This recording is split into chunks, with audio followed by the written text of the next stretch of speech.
Good morning, everybody. Today is July the 6th. It's Wednesday, and we're at the escarpment, and we're looking at the vortex clouds going into the escarpment. You can see them clearly here. I will try to reproduce those clouds for you where you see the meeting at the vortex region. That right there is a vortex, right where all those lines are meeting, right at the top of the apex of the escarpment, Niagara Escarpment, where it meets the Georgian Bay. And this Niagara Escarpment goes all the way to Niagara Falls, and it is a ley line, and it is a powerful ley line, and it splits our whole continent in two. So if you want to understand a little bit about energies, come here, because you're going to find out a lot about the energies that have been documented since the 1600s by Father Jean Brebeuf and are in the Jesuit records in Rome, I believe. It's very hard to access them.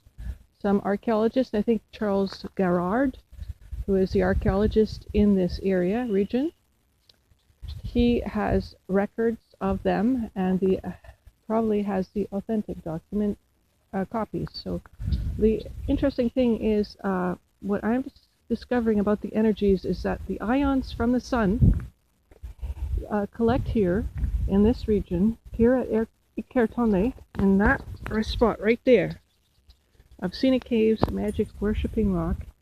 And what we're discovering is that the ions from the sun are forming in the clouds, creating images and creating it. Maybe one time these images became form. When do forms become forms, etc.? So that's what we're studying. There is some obvious patterns that are happening here and recurrent when discovering this sort of thing. Thank you very much for watching my channel. It's really quite a warm day today. We're supposed to get a tornado. We have a tornado warning in the area. We haven't had any tornadoes at all in January.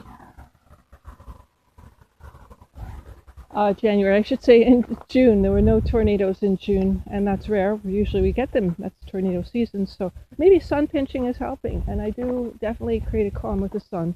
And whatever is happening with the ions in this area might have something to affect in all areas that get hurricanes and tornadoes. It's a direct effect from the sun, according to many new researchers today. In particular,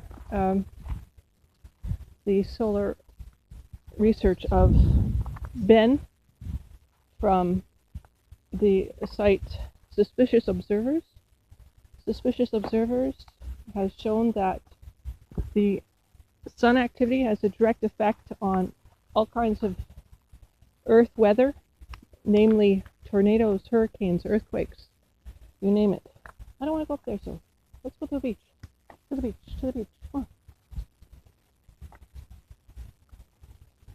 Yeah, that's better.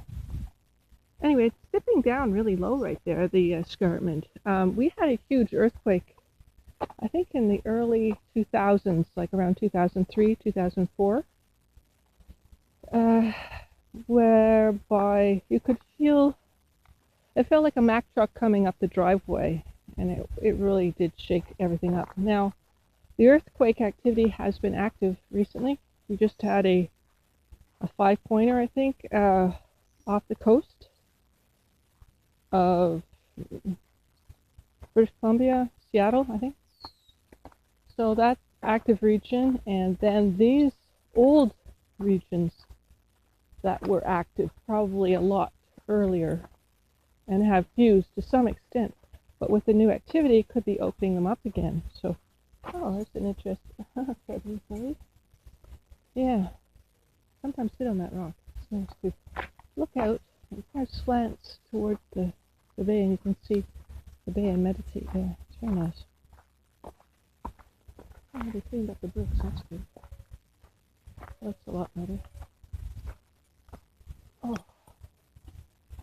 yeah. So it's quite a calm day. It looks like a nice day for a dip in the lake. A little cool, and having the reeds there kind of a drag, but I guess that was from the low water levels a few years ago, but they'll probably, with the higher levels, probably not retain the reeds as much, depending. I don't think that reeds can handle that much water. So it might return to sand again. I don't know. It's an unusual cycle. I don't know if anyone's ever recorded it, but I'm trying to, in my limited time here, probably, record the history of the area and the biological plants, the flora, the fauna, whatever, mostly flora, since I don't get access to seeing too many fish and that sort of thing. But I do collect the frogs. I haven't seen too many frogs, but they're really shy this year because the ducks are eating them right here. The mallard ducks were camping out there for a while. They had a nest there, and every time I'd walk by the honk honk, mallard ducks would be honking. I feel a bit sinusy today. I don't know what it is, maybe the humidity. Yeah, it was cooler last night, but it was refreshing.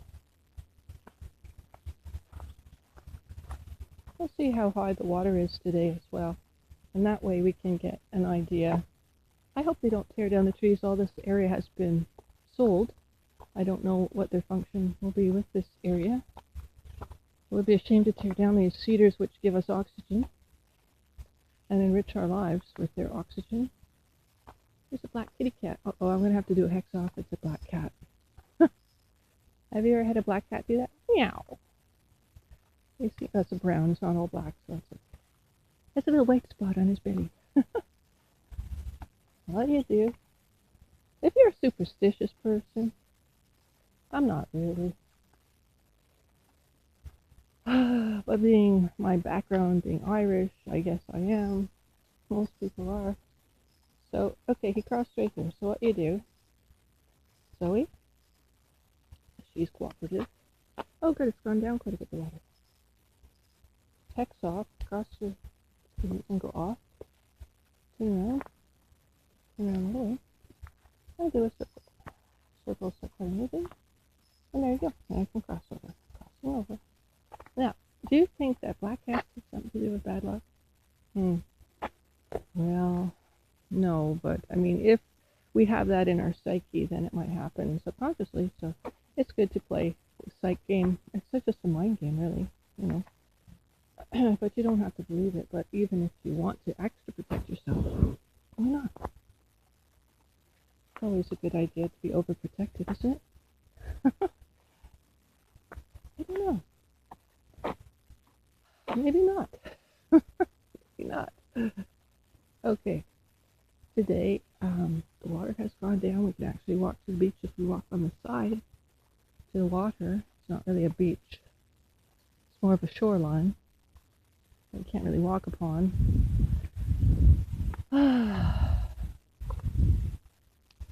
Yeah, there's a vortex over there too in the east. And Zoe today, due east, was positioning herself in that manner. I don't know if that meant something.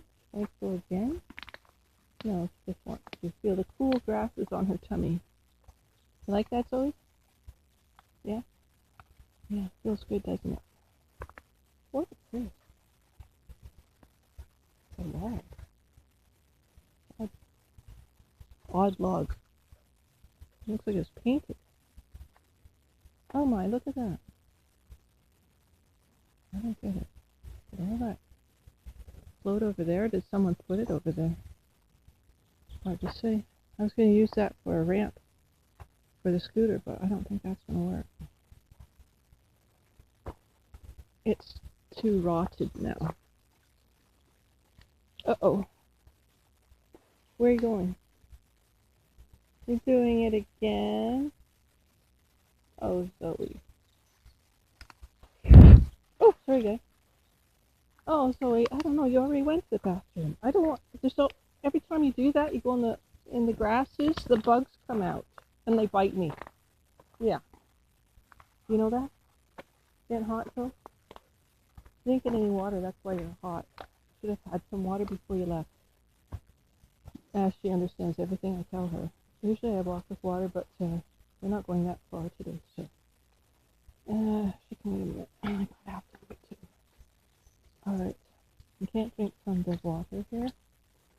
Oh, that's pretty. The water's coming back. It's that little island over there for the birds. I call the bird island because the birds nest over there, and that's where they lay their eggs.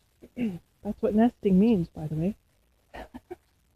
Sun is overcast today, but still quite nice. Probably high UV. Don't know. I might have to do some sun pinching so we don't get a tornado. Oh, look at all the little duckies. Hi, little duckies. Hello. I saw you last time. They're having fun. With their mummy. There must be at least 10 of them. Looks like, what kind of duck is that? Looks like a loon. I don't think we have loons here. No, it's not a loon. I don't know what it is. It's a black and white bird. Oh. Hey, Phil. You eating grass again?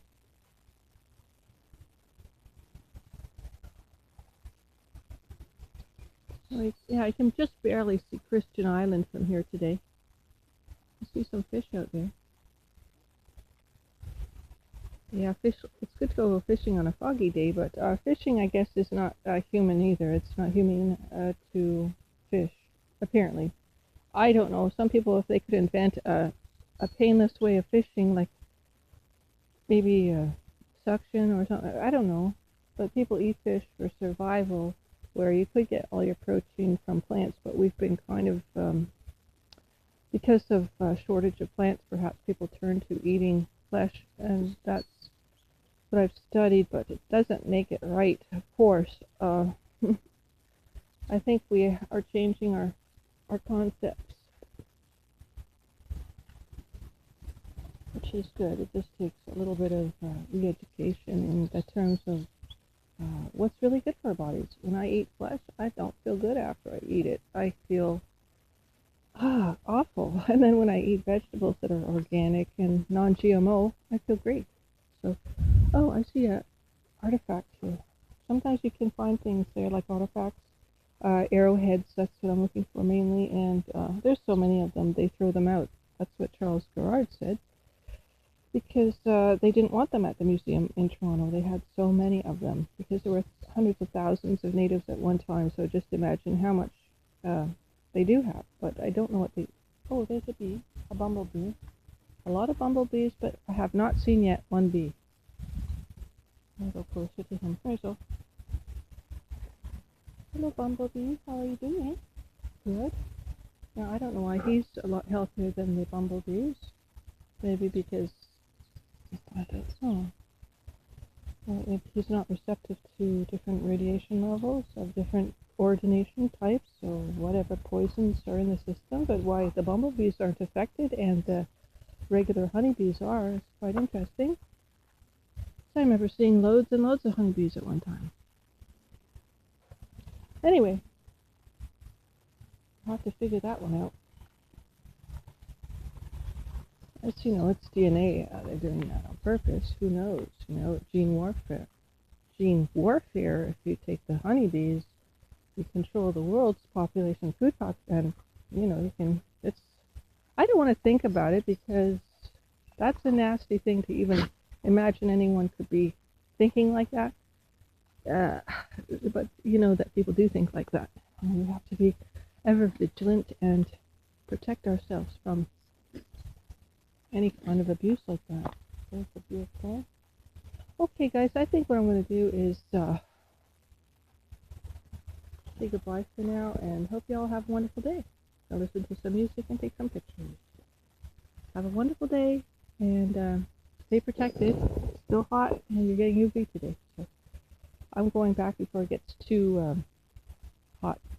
Between the hours of 10 and 2.